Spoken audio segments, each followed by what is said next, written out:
Un homme a privatisé Disneyland pour se marier avec une môme de 9 ans. Ouais, ok. Bon, bref, ça choque personne. De toute façon, tout le monde est concentré sur ce qui se passe à droite à gauche. Donc bon, c'est passé crème, quoi. Bref, je vais vous faire un petit résumé de ce qui vient de se passer dans les dernières journées. Il faut savoir que l'Iran menace de frapper très très fort Israël dans la nuit qui arrive. Bon, on voit les promesses, on les entend toujours. Les résultats, on les verra pas. Parce que de toute façon, même si l'Iran défonçait Israël cette nuit, Israël cacherait la vérité au monde entier. Parce que c'est eux qui détiennent l'intégralité des images. La frappe américaine d'hier, de toute façon, n'est pas anodine. Ça veut dire qu'Israël était clairement en train de se faire défoncer par l'Iran et il fallait une intervention immédiate des Américains.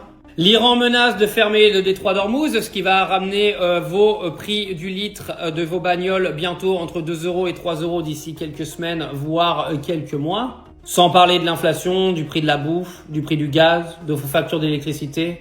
Et vous remercierez Donald Trump. Bah oui, parce que depuis ce matin, j'entends « Merci Donald, tu œuvres pour le bien. Tu œuvres pour sauver la seule démocratie du Moyen-Orient. » Bon, on va en reparler dans quelques mois. On verra si vous lui faites encore des bisous à l'autre gros porc. Oui, parce qu'il y a quand même des photos et des vidéos pas très jojo avec des mineurs de moins de 14 ans qui traînent sur les réseaux quand même. Donald, quand t'as pas voulu faire fuiter l'affaire Epstein, on commence à te demander pourquoi. Oui, nous vivons dans un monde de barges. Et puis nous, on sert juste de pions, quoi.